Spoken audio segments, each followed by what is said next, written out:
Polisi menyebut Zainal Arifin, 35, kuli bangunan yang tega membunuh JS, 69,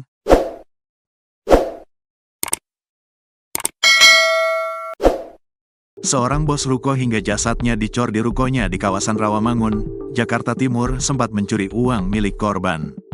Kapolres Metro Jakarta Timur Kombes Nicholas Ari Lilipali menyebut pelaku mengambil uang korban senilai 64 juta rupiah milik korban usai melakukan aksinya. Tersangka sudah menarik uang tunai di ATM korban dan juga mentransfer uang dari ATM korban ke ATM tersangka itu sebesar 64 juta rupiah, kata ucap Nicholas, Kamis, tanggal 27 Februari tahun 2025. Ari total uang yang dicuri, kata Nicholas, Zainal menarik tunai uang sekira 12,5 juta rupiah untuk pulang ke rumah orang tuanya di Jawa Tengah. ZA ini orang kepercayaan dari korban, sampai ATM pun, nomor PIN dikasih diberitahukan oleh korban kepada tersangka untuk membelikan bahan yang dibutuhkan oleh para tukang, ucap dia. Insiden ini berawal pada tanggal 16 Februari tahun 2025 sekira pukul 9 waktu Indonesia Barat. Saat itu, korban berangkat dari kediamannya di wilayah Cipete, Jakarta Selatan, dan pamit ke istrinya hendak mengecek pengerjaan renovasi ruko di kawasan Rawamangun, Jakarta Timur. Di mana korban ini memiliki proyek yang dulunya merupakan tempat kafe dan mau direnovasi untuk dijadikan usaha lain, kata Kapolres Metro Jakarta Timur Kombes Nicholas Ari Lilipali kepada wartawan, Kamis, tanggal 27 Februari tahun 2025. Nicholas mengatakan pelaku diberikan kepercayaan oleh korban menjadi mandor dan mengawasi kerja para kuli yang lain. Korban mulai bekerja dengan pelaku sejak tahun 2023 dan menaruh kepercayaan yang begitu besar. Bahkan, PIN ATM korban pun diberitahu kepada pelaku. Kemudian, ketika bertemu di ruko tersebut, korban bertanya ke pelaku soal penyebab terjadinya mogok kerja.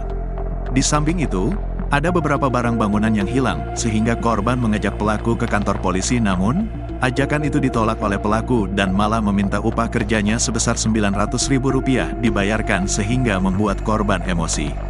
Nicholas menyebut korban menamparkan pelaku sebanyak 2 kali.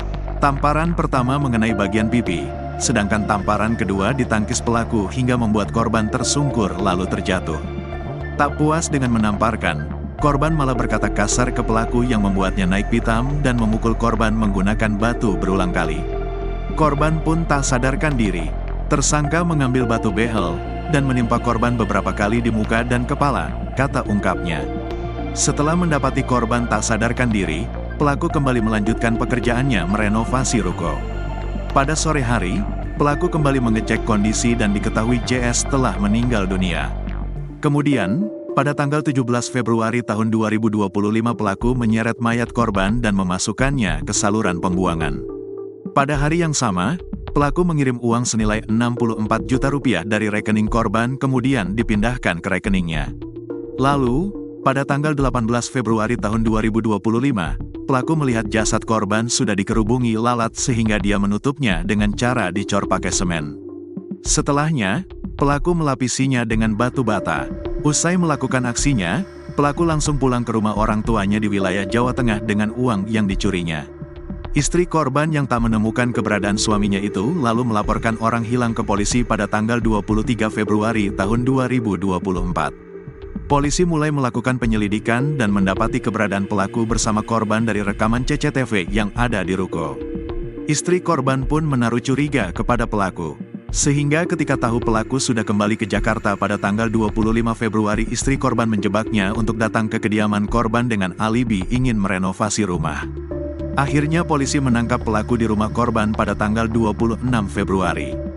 Pelaku disangkakan pasal 338 KUHP dan atau pasal 351 ayat 3 KUHP dan atau pasal 365 ayat 3 KUHP dan atau pasal 363 KUHP dengan ancaman maksimal 15 tahun penjara.